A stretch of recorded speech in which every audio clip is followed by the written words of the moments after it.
श्री स्वामी समर्थ मंडळी, मी ऐश्वर्या आपल्या नवीन ब्लॉगमध्ये तुमचं सहर्ष स्वागत करत आहे.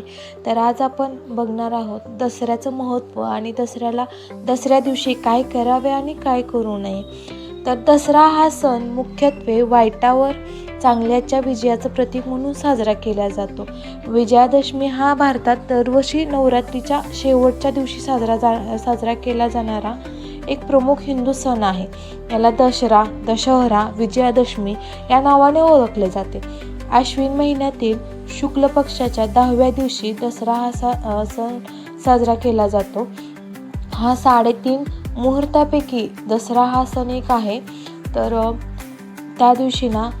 या दिवशी देवी दुर्गाने महिषासुराचा वध केला होता आणि प्रभू श्रीरामांनी रावणाचा वध करून धर्मावर विजय मिळवला होता. म्हणून हा दिवस विजयादशमी म्हणून साजरा केला जातो. या दिवशी धन, ज्ञान आणि शक्तीची पूजा केली जाते आणि आपट्याची पाने सोने म्हणून वाटण्याची प्रथा या दिवशी आहे. तर धर्माचा विजय कसा, म्हणजे दसऱ्याला महत्त्व म्हणून आपण धर्मावर विजय, त्या दिवशी देवी दुर्गाने महिषासूर नावाच्या राक्षसाचा वध करून आपल्या जी पृथ्वी आहे पृथ्वीचे रक्षण केले होते आणि प्रभू श्रीरामांनी या दिवशी रावणाचा वध करून लोकांना संकटातून सोडवले होते. आणि ह्या घटना आहेत ते एकाच दिवशी घडलेल्या आहेत. त्याच्यामुळे याला आपण म्हणू शकतो या दिवशी विजय म्हणजे धर्मावर विजय मिळवला होता. तर आणि ह्या दिवसामध्ये आपण शारदीय नवरात्रीचं 9 दिवस असतात त्याची समाप्ती पण ह्या दिवशी होते. 9 दिवसाची उत्सवाची समाप्ती ह्या दिवशी होते. आणि दसऱ्याला आपण शुभ मुहूर्त म्हणून एक म्हणजे 3.5 मुहूर्तापैकी शुभ मुहूर्त हा त्यातील एक दसरा पण आहे. तर त्या दिवशी कोणतीही नवीन तुम्ही उपक्रम सुरू करू शकता, नवीन व्यवसाय सुरू करू शकता, पुन्हा एखादी नवीन वस्तू घेऊ शकता, सोने घेऊ शकता, एखादं तुमचं म्हणजे महत्त्वाचं जे काम आहे त्या दिवशी तुम्ही हे करू शकता. कारण ह्या दिवशी हा पूर्ण दिवस असतो तो शुभ असतो. कोणतीही तुम्ही जी गोष्ट करणार आहात, म्हणजे चांगले मोठे घर घ्यायचं म्हणा, बाकीच्या गोष्टी आल्या, गाडी म्हणा, सोनं, हे काही म्हणजे तुमचं जे महत्त्वाचं काम आहे त्या दिवशी केलं तर नक्की पूर्ण होणार.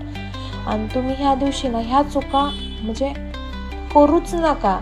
कारण ह्या दिवशी म्हणजे तुम्ही ह्या चुका अजिबात करायच्या नाहीत. कारण त्या दिवशी शुभ दिवस आहे. तर तुम्ही कोणासोबतही गैरवर्तन करू नका. कारण कोणाला तुमच्या शब्दाने दुखवू नका. बाबा तुम्ही त्यांच्यासोबत गैरवर्तन म्हणजे त्यांचा हे करू नका, अपमान करू नका. तुम्ही सकाळी संध्याकाळी त्या दिवशी चुकूनही कोणाला सुई, साखर आणि मीठ देऊ नका. कारण ते अशुभ मानलं जातं त्या दिवशी. आणि पांढऱ्या रंगाचा प्रसाद तुम्ही देऊ नका किंवा घेऊ पण नका. आणि लवंग म्हणून तुम्हाला जर कोणी प्रसाद दिला तर तो तर अजिबात घेऊ नका. कारण त्या दिवशी हा अशुभ आहे त्या गोष्टी.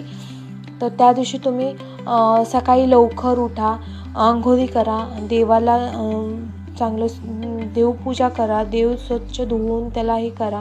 तुम्ही त्या दिवशी शस्त्राची वह्या, पुस्तके, आपल्या दुकानामधील महत्त्वाचे जे म्हणजे आपण व्यवहाराचे जे वह्या असतात त्या तुम्ही त्या दिवशी पूजा चांगलं असतं ते. आणि त्या दिवशी म्हणजे घरामध्ये शांतता, भांडण, तंटा करू नका.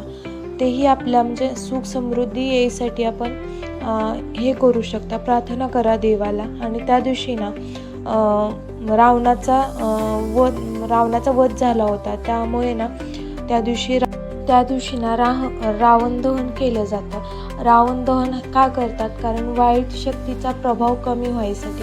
कारण त्या दिवशी वाईट शक्तीचा वध झालेला असतो. त्या दिवशी वाईटावर आपल्या चांगल्याच्या विजयाचं प्रतीक म्हणून आपण हा सण साजरा करतो तर त्याच्यासाठी आपण रावण दहन केलं पाहिजे.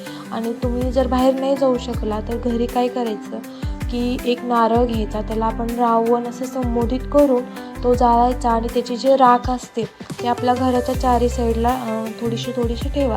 म्हणजे आपल्या घरात जी नकारात्मक शक्ती असते ती दूर होऊन जाते.